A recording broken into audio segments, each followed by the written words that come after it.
Whenever I say that error sænz originate from Aftertale, no one really believes me. So what exactly is the story of Aftertale, so that you can finally believe me that Aftertale does come from the Aftertale universe? Aftertale is an alternative timeline, created by Lover of Piggy, better known as Crayon Queen on Tumblr. The story opens with the death of sænz in the corridor, followed by a scene of him waking up in an absolute panic. It marks the beginning of a new day, a new timeline, one where sænz, shaken by a nightmare, wakes Papyrus. However, rather than revealing the full extent of his fear, sænz dismisses the nightmare as it's insignificant. The day proceeds as expected. The brothers walk to their station with Papyrus, reminding sænz not to slack off, which of course sænz promptly ignores. But it seems like today is the day. Today, sænz finds a human, and when he goes to the human to greet them with the whooping cushion trick, he immediately sees the face of the person that killed him in his last nightmare, and he has somewhat of a panic attack.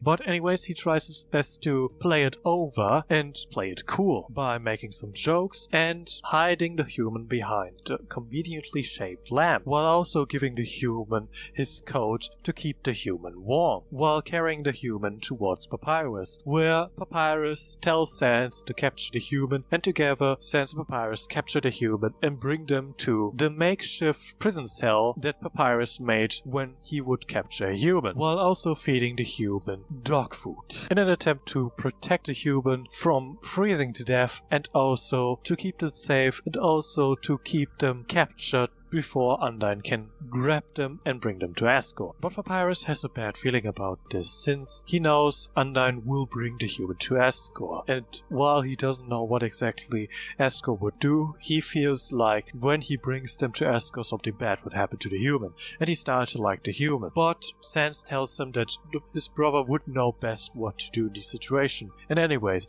the human is already gone, so he needs to catch the human once again. Papyrus is confused by this, but sees then behind him that the human escaped from their prison cell. Papyrus follows the human. While Papyrus is hunting the human, sænz looks behind him and sees a yellow flower that looks at him while immediately goes underground to hide from sænz. Sænz is confused by this, but at first doesn't think much about it. We fast forward and we see sænz dreams about a dream, where sænz is now in the lab together with Undyne and Alphys. Undyne and Alphys discuss their next move while witnessing the devastation that the human now commits. The human continues their killings in Waterfall and killed a lot of monsters. Undyne notices that sænz seems emotionally shattered, approached him before engaging in her legendary battle against the human, hoping to restore his will to fight. However, sænz, too overwhelmed by despair, coldly pushes away. The scenes take an unexpected turn just as the audience anticipate a breakdown. Sænz suddenly shifts back to his usual demeanor, delivering a pun with a smile. The emotional whiplash emphasizes the depth of his suffering, constellating beneath the layer of indifference and humor. As the nightmares continue, sænz watches the camera feeds in Snowdin, seemingly torturing himself by replaying the footage of his brother's death over and over again. But it seems like all of this was just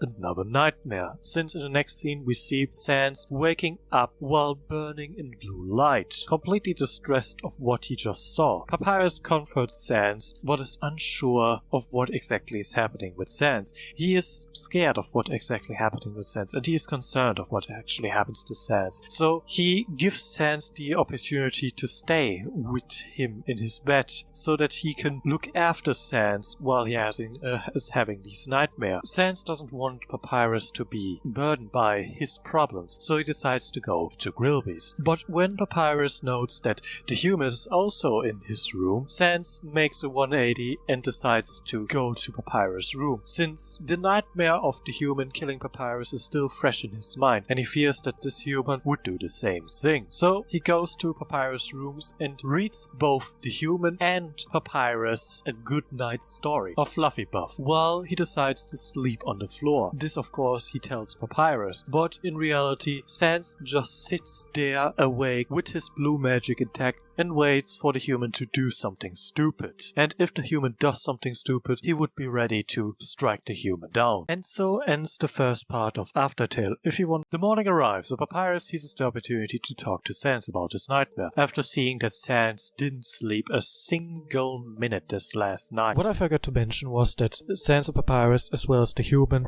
sat down and ate spaghetti, and when Frisk ate their spaghetti, they continued their journey throughout Waterfall with the blessing of Papyrus. Sænz is reluctant to share too much. Vaguely explains that he felt himself die, turning to dust. The unimaginable horror of experiencing one's own death, combined with the knowledge that those he loves are either dead or doomed, leaves sænz with a crippling sense of helplessness. Yet true to his nature, Papyrus remains a beacon of hope, reassuring sænz with his unwavering love pride in their brotherhood, and he hugs sænz in a hope of confronting him, while also carrying him around Snowdin and declaring his love to his brother. And I don't mean it in the Cersei and Jaime Lannister way. They once again return home, where Papyrus tries to turn on the TV, only to notice that the TV is broken after sænz's last nightmare. Anyways, they do have a conversation about Metaton, and Papyrus declares that Metaton is a sexy rectangular. Sænz is confused of how the bloody hell Papyrus knows these dirty words, and Papyrus announces that Alphys told him these words. Sænz does his best to be the best big brother by protecting Papyrus from evil words, and tells him that the word sexy is not something that he should use, and it's a bad word. Yeah,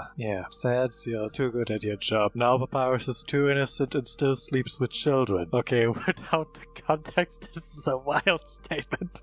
Anyway, sænz does his best to be the best big brother by protecting Papyrus innocent and teleport to Undyne and Alphys, and confronts Alphys about her bad word usage, as well as Undyne, by presenting them once again with a list of bad words that they can't use towards Papyrus. While teleporting away, sænz tells Undyne, without even noticing, that they have a human. Undyne is fired up and wants to go immediately to sænz and Papyrus' house. In the meantime, sænz teleports once again into Papyrus' house, where Papyrus tells sænz that since the human came to the underground, that these nightmares started to appear for sænz. So maybe the human is connected with these nightmares, and the human would know something about these nightmares. So sænz should maybe confront the human about this. Sænz follows Papyrus' advice and confronts the human at Waterfall, and offers the human a possibility to go with them together to Grillby's. The human accepts, and both of them go to Grillby's, where sænz asks them the good old-fashioned question.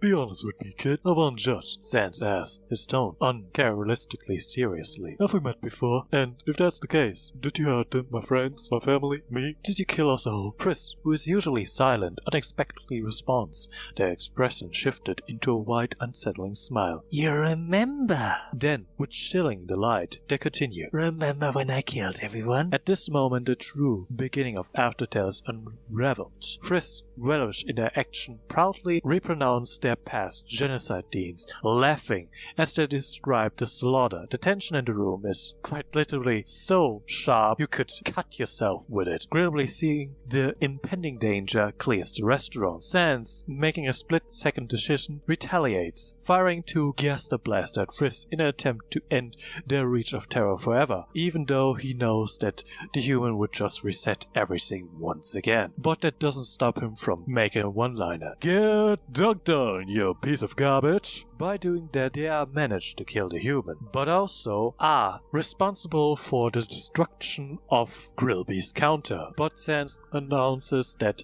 it wouldn't matter since the kid once again would reset the world. And just as he was saying that, the kid started to reset the world once again. But instead of waking up in his usual bed, sænz wakes up in the safe screen, where he meets another sænz. A sænz with a white hoodie and a red scar and a melted face. For now, what happens if two sænz meet and are full of jokes? Well, this is the question that is answered in Chapter 3 of Aftertale, where the two sænz meet each other, since they immediately start jokes about each other and their predicament. It was so bad that the Frisk from this deformed fans started to roll their eyes around and wanted nothing to do with them, so that this deformed sænz summoned the Gaster Blaster for the Frisk to play with, so that the two adults could talk about something more serious. So the deformed sænz started talking and informed sænz about all the crazy things that happened. He informed sænz that this human he is fighting is not called Frisk, but is actually the dead child Chara,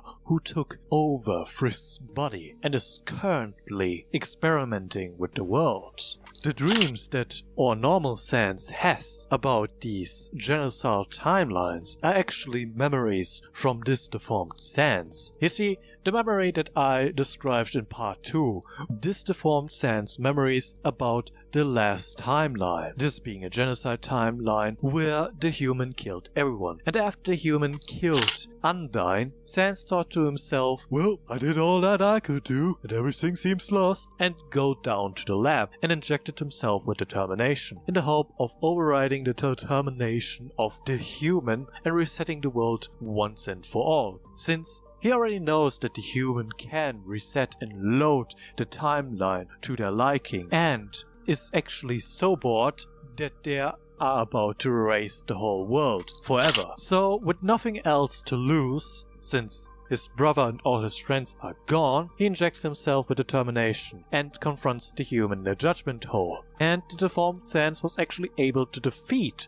this human. And when he was able to defeat the human, his determination was bigger than the determination of the human, thanks to the injected determination. And he entered the lone scream. But before he could do anything drastic, something happened. We don't know what exactly happened for now, since the reality starts to shake in the load stream, and this deformed sænz tells our sænz that they have no longer time to talk about stuff, and that sænz gets teleported back into his timeline. But before that happened, this deformed sænz tells sænz that Chara now is once again interested in the world, after sænz did something unexpected, killing them in Snowdin. So, to ensure that they won't erase the world forever, they need to entertain Chara and never let them get bored, no matter what they do to him or other people. Sænz is now back in his original timeline, and the same day from part 2 is playing the same out. But this time, sænz notices Flowey and confronts Flowey. And we learn that Flowey knows about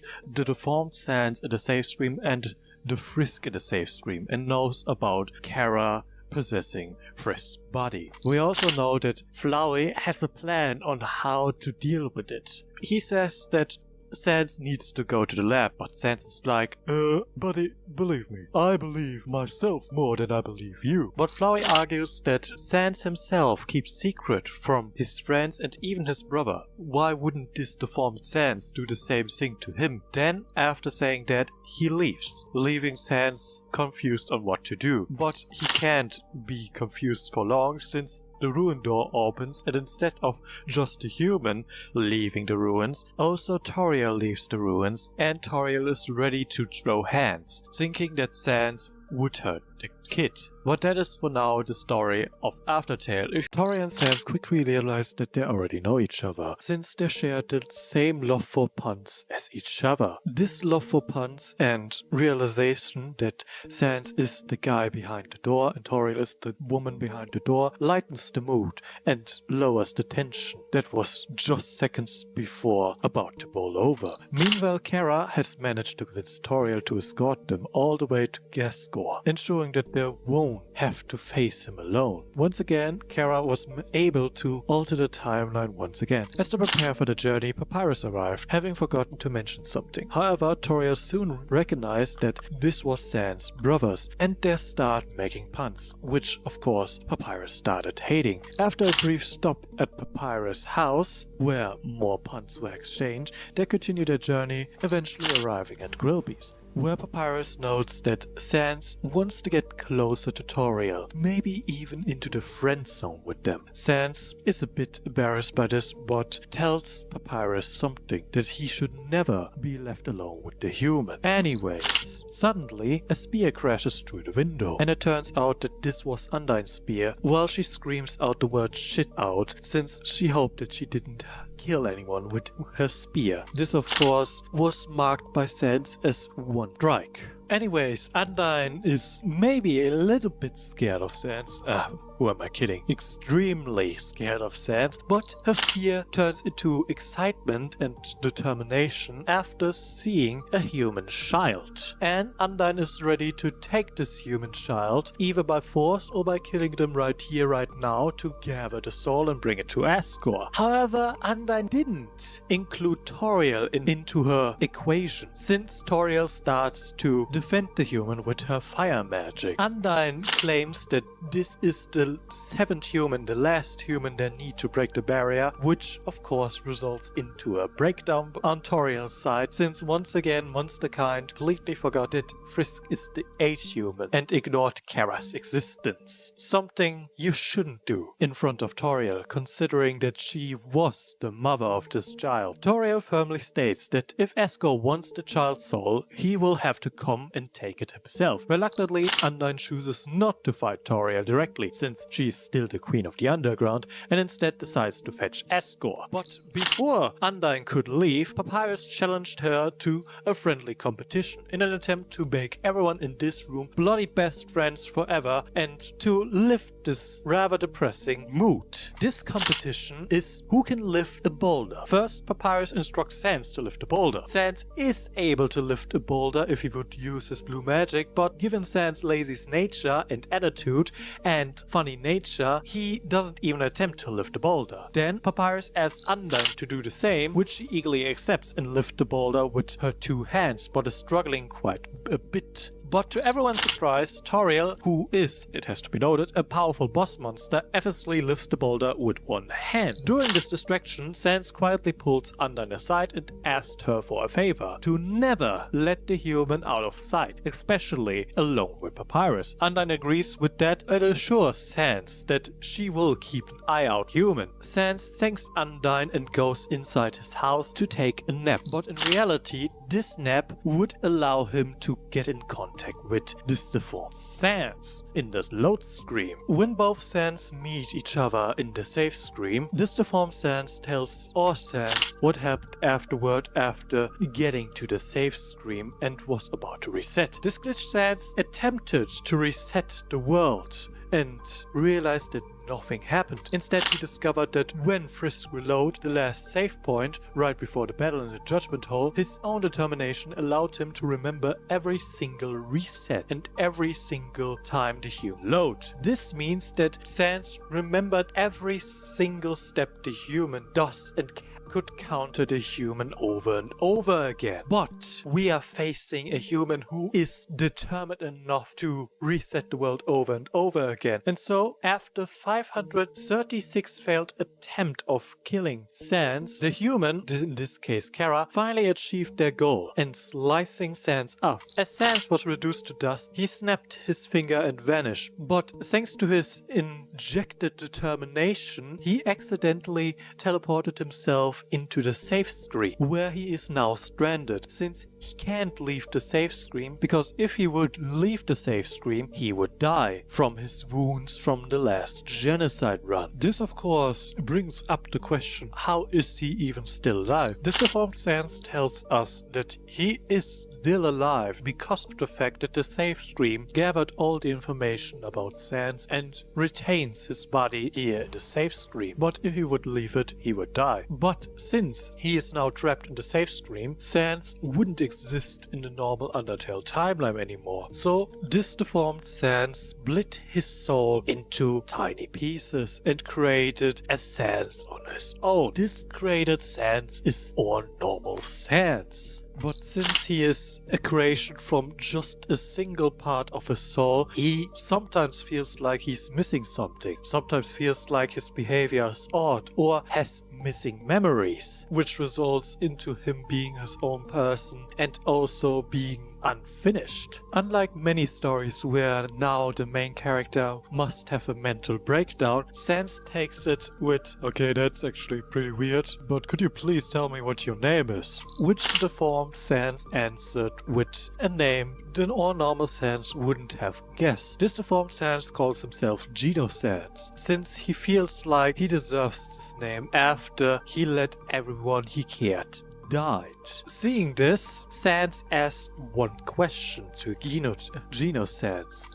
Buddy, are you like alright? I mean, the wound, your eye glitch, looks like worse than the scar. Doesn't it hurt? I mean, do you need something to talk to or anything about that? With Geno sænz stopping sænz from continuing talking on. He accepted already that he is going to die and never leaving the safe screen and will be forgotten by time itself. His only goal is for Papyrus to never have to suffer again, and if this sænz is willing to help, he will help this sænz to achieve his goal. Or sænz now continues his journey in the safe stream and confronts this Frisk in the safe stream and starts talking to them by asking the difficult question. This being, was Chara the only one who killed people over and over again? Frisk didn't answer the question, but instead told their story from their perspective. They told sænz that Chara was the first person they ever spoke and saw upon reaching the underground. When Frisk discovered they had the power to reset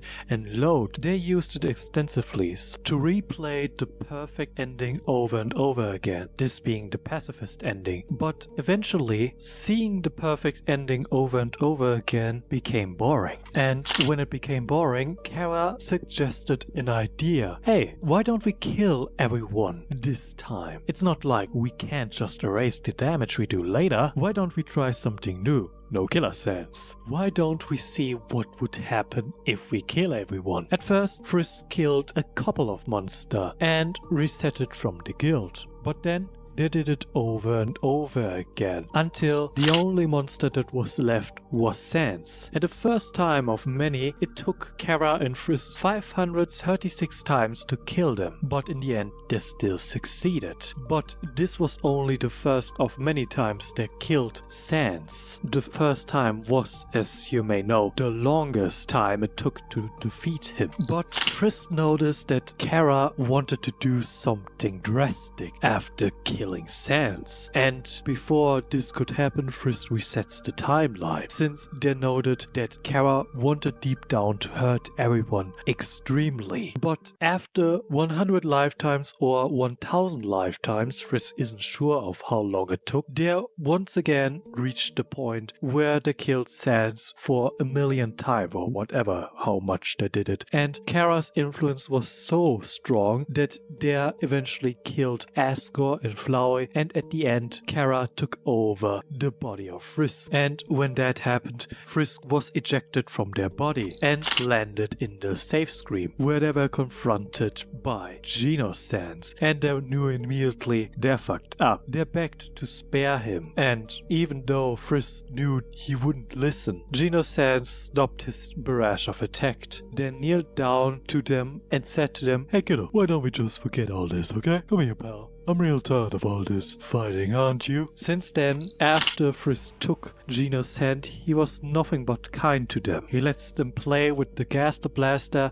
and makes sure they never are lonely. This kindness Frisk never expected from Geno sænz, since in their eyes they didn't deserve this kindness. Oh, by the way, what I completely forgot to mention, Geno sænz was the first sænz they killed. This is an important thing, since this means all the other times they killed sænz, it was original sænz, not Geno sænz they killed. Since Geno sænz, after injecting himself with determination, could remember every time the human loaded, or normal sænz couldn't do that. Geno sænz's plan is, according to Frisk, to trap Chara inside the safe stream, believing it to be the only way to undo the damage. However, Frisk warns sænz not to follow through with his plan, explaining that this is exactly what Geno wants and that it will not end the way he hopes. Just then, Geno senses something happening in the real world and panics. Without hesitation, he forces sænz back into reality, warning that it has to do something with Papyrus. After sending all OG sænz into the real world, Geno sænz and Frisk are once again alone, and Geno asks Frisk what they told OG sænz, and Frisk tells them enough, which of course enrages Geno sænz, and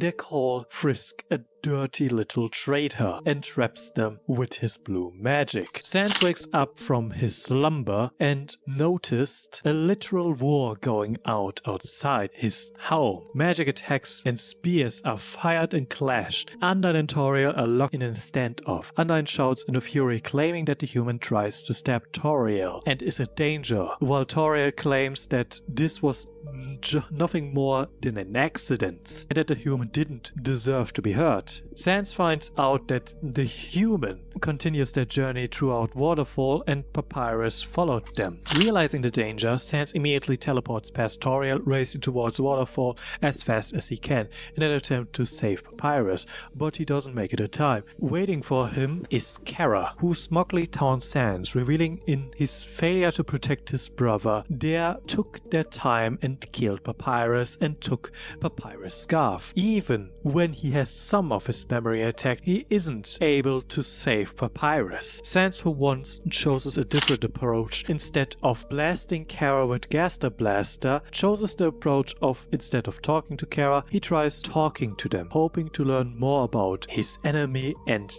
their goals, of why they are doing all this. But the only answer Sænz could get was, when you love someone, you hurt them, and they hurt you. This is how the world works. Loving your brother will cause you more pain than anything else in the world. You see, it just always hurts. We do know that Chara is a damaged child, but before we could get any other answer, Toriel approaches, and Sænz realizes that this timeline needs to be resetted, and that means Chara must die, but not with them wearing Papyrus' scarf. So he takes off Papyrus' scarf and blasts Chara with Gaster Blasters, ending the 4th chapter of Aftertale. This was a long chapter, but a good chapter. Since the 4th part was a lot longer than all the other parts, let's make this part a bit shorter. The 5th chapter begins with Gaster visiting Geno-sænz and telling him, yeah, Geno, you should just give up and join me in the void. Join me, because, not gonna lie, your plan won't work and this sænz is your last hope. And when you tell him your true plan, he will call you a madman. And because he is your last hope and would most likely once again reject your idea, you might as well just now give up and join me in the void and be forgotten by all of existence. So, in an act of defiance, Geno-sænz sends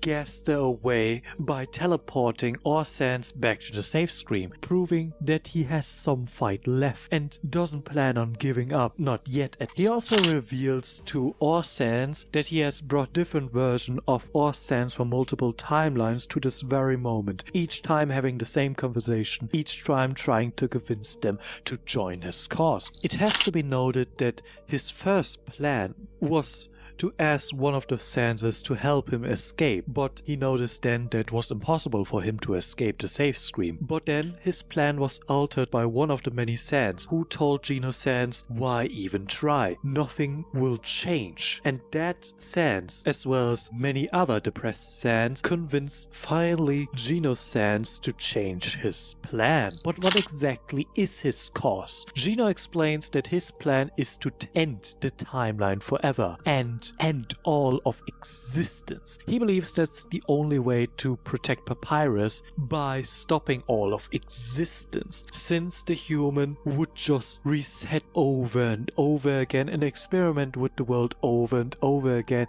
and never gets bored, since every time they change something in this timeline, something new would happen. No killer sænz. Sænz is of course extremely shocked by this revelation and can't immediately answer how insane this idea sounds. So instead he asks Geno-sænz one simple question: where is Frisk? And wants to see Frisk immediately, since he can't see Frisk right now. Surprisingly, Geno-sænz agrees and summons Frisk once again. And Sænz immediately sees that Geno-sænz has trapped Frisk in bones, so that they can't move around. Geno-sænz describes this as Frisk's personal timeout, since they're broke their trust. Sænz somewhat understands Geno's reasoning and wants to hear more about his plan, even though he is completely disgusted by it. Sænz explains that his plan is to bring Chara here, and since they can't die in the safe stream, they can't heal either. So his plan is to hurt Chara so much that they fall into a coma, and then use their power to erase everything. Sænz argues that it isn't necessary since they have Frisk. If they find a way to get Chara from Frisk's body out, they could maybe give this power once again to Frisk. But Sænz is like, Yeah, not gonna happen, buddy. They killed Papyrus first. They started this genocide first, and they reset it over and over again first. What can you say that they won't do this shit again? and Sænz is like, Yeah, but they regret it. and Sænz is like, Bro, I don't care if they regret it. They still did that shit. They still are going to do that shit. and Sænz is like, Yeah, maybe that's true, but it's way better than ending all of existence. and Geno is like, You're trusting our murderer with the power of resets? Are you insane? Ending our timeline is everyone's hope. and Sænz is like, Papyrus would never be okay with that, what you're doing. and Geno's like, Oh, nah, brother. You used Papyrus against me. Now you're gonna have a bad time. and Sænz is like, Yeah, bro, we both lost Papyrus today. Emotions are high. We're just on the edge. Please, I don't want to be your enemy. I don't want to fight you, brother. and then they start a joke round to lighten up the mood. True story, bro. They escalated the situation by joking around. Anyways, the situation immediately got tense afterwards since Sænz informs Geno, Yeah, brother, I'm not interested in this plan of ending all existence. and Geno was almost okay with this, but he remembers his conversation with Gaster, that once again he is conceived as a madman, and once again another hope is lost by time, and Geno can't do the same thing over and over again with another Sænz from another timeline. So he breaks down and glitches out and thinks to himself, Man, since you don't know what you're talking about, if you knew what I knew, if you experienced everything I experienced, you would think the same way. and so he touched Sænz and gave Sænz all of his memories, all of the memories of all the different Sänzes from different timelines, all the bad runs that Chara and Frisk did. And at first it seems like would work. Sænz is on the ground and screaming in agony, experience all the worst runs the human did. But then Sænz stands up and states, Brother, I didn't hear no bell, because everything you throw at me will not make me want to end all of existence and in turn hurt Papyrus. So, you're going to have to try a little harder than that, buddy. So, I have two options for you now. Either you make me forget it and you start all over again, or we try things my way. and Geno's like, Sorry, these aren't the only option. See you again, soon. Maybe you just need more time to think about it. and then Sænz teleports Sænz back into his timeline with all his memory intact, and he lives the same day over and over again. And so ends part 5. Part 6 begins with the world resetting once again and Flowey confronting Sænz, who now has all the memories from all the other Sänzes from different timelines and knows all the bad stuff the human did. Flowey asks Sænz when it will be enough for him to finally snap, and torments him by saying that he should have listened to him and followed his plan instead of the old Geno's plan in the safe stream. And now he's tarnished by all these bad memories, and he will enjoy himself whenever Sænz decides to start to snap. With these final words, the world resets and Sænz wakes up once again in Snowdin on his couch, still wearing Papyrus' scarf. Papyrus is surprised to see that Sænz has a scarf just as himself, and Sænz tells Papyrus that he was so amazed by Papyrus' battle body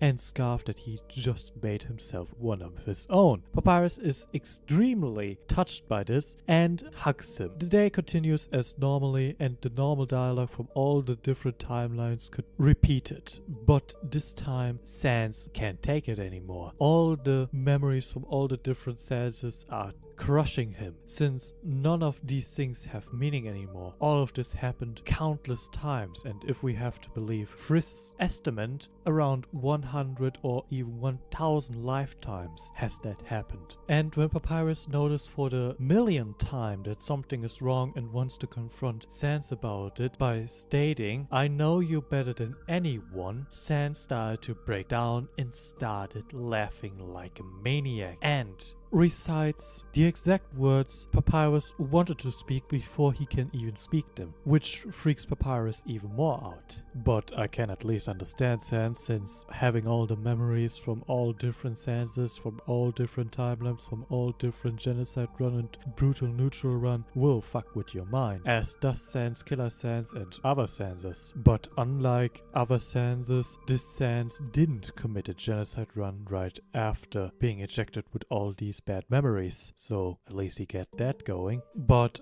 it wouldn't surprise me if he would go this far, since he states, "After a while, everything stopped having meaning, brother." Once sænz regained composure, he apologizes for his outburst. He confesses that he doesn't want to burden Papyrus with his trouble, feeling that doing so would ruin everything. After an extended conversation, Papyrus expressed his relief that sænz is finally opening up to him, though he admits he would have preferred it if it had happened before the unsettling laughter. Despite this, he remains glad to see his brother confide in him. Papyrus' words triggers an idea into sænz's head when Papyrus states, "Yeah, I had to make sure, brother, that you knew I was there for you. I hate to think what would happen if you keep isolating yourself."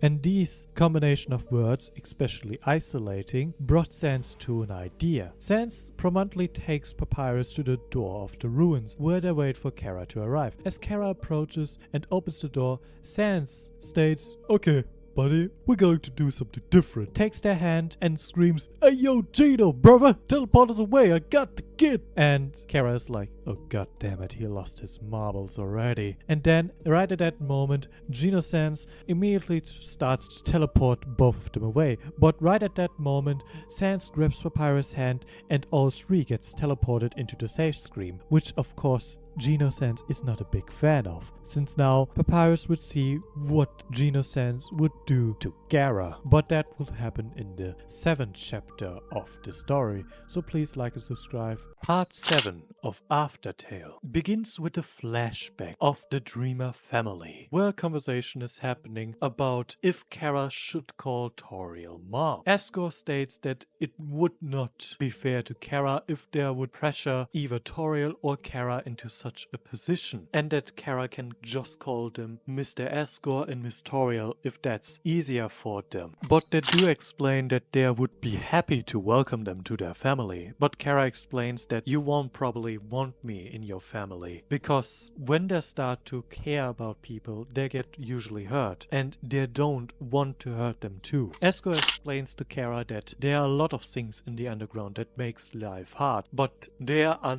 not one of these factors. And so Chara's hardened shell finally cracks, and they start calling Asgore and Toriel mom and dad. We now flash forward into the present time, where now sænz is completely pissed off by the fact that sænz brought Papyrus into the safe stream. And since they started bickering, Papyrus jumps into this bickering and says things like, "Yeah, will you two stop fighting and tell me what the bloody hell is going on? Why are there two sänzes here?" And when Papyrus asks sænz if they're okay, since look at sænz, he is damaged beyond repair, sænz has a breakdown and starts attacking Chara. And sænz needs to jump in and protect Chara. But since Aftertale includes the battle box, sænz can't escape the battle box and needs to protect Chara in the battle box while sænz attacks him with a barrage of attacks. sænz tells sænz that he is disappointed at Geno, since he never thought that any reality he would be seeing a sænz who is ready to fight in front of Papyrus. Well, sænz states like, "Do you think I want to do this? I need to do this." Speaking of Papyrus, Papyrus in the meantime tries to free Frisk from this bonely prison. Get it? Anyways, sænz starts to get through this bonehead of sænz by having a heart-to-heart conversation. In this conversation, he states that there only exists one bonehead who is able to get through their 6 goals, this one being Papyrus. And speaking of the devil, Papyrus immediately sees distressed and tired sænz is, especially after he stated, "Man, I'm bone tired, bro," and starts to immediately hug him, even though he has has no bloody idea what is going on. This is perfectly showcased since Chara has no idea what the bloody hell is going on. Speaking of Chara, since Frisk is freed from their bonely prison, they confront both sænz and Chara, and now a conversation between the two starts. But this conversation will be covered in the 8th part of the story. It's time for chapter 8 of Aftertale. The two sænzes attempt to explain the situation to Papyrus. Throughout, he struggles to fully comprehend it. And considering what is going on, I don't blame him. Anyways, sænz decides to go for a bit of privacy and leaves Geno and Papyrus to talk with Frisk and Chara, much to Chara's displeasure. Sænz expresses his desire to hear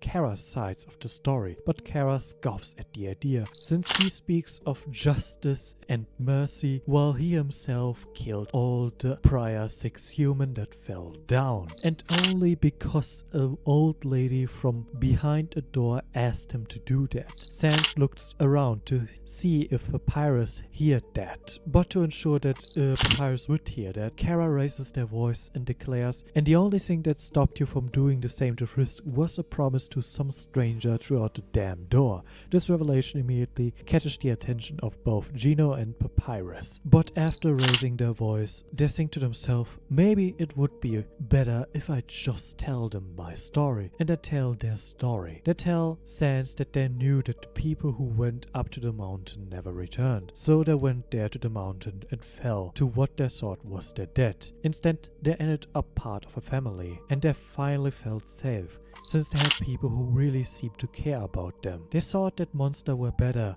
in every way to human. They were even convinced that monsters deserved the surface more than any other human, and so they started eating the golden flower in an attempt to kill themselves, and begged Asriel to absorb their soul to free all of monster kind and kill every single human on the surface to ensure that monster kind would live on the surface. But this plan failed, and they only regained any consciousness once Frisk came around, since their soul managed to exist beyond their death somehow. But on their journey they saw that monsters weren't as noble as humans, since after Chara's death, Asgore decided to declare war on humanity and ordered the death of 6 children. Sænz knows of his guilt, since he killed in this universe these 6 children, but he explains that he did it because he wanted for monster kind a better life, but more importantly for Papyrus a better life on the surface, which is why he did it. But sænz is now just tired of all the resets, tired of all the mindless genocide runs, and just want the world to either end or continue.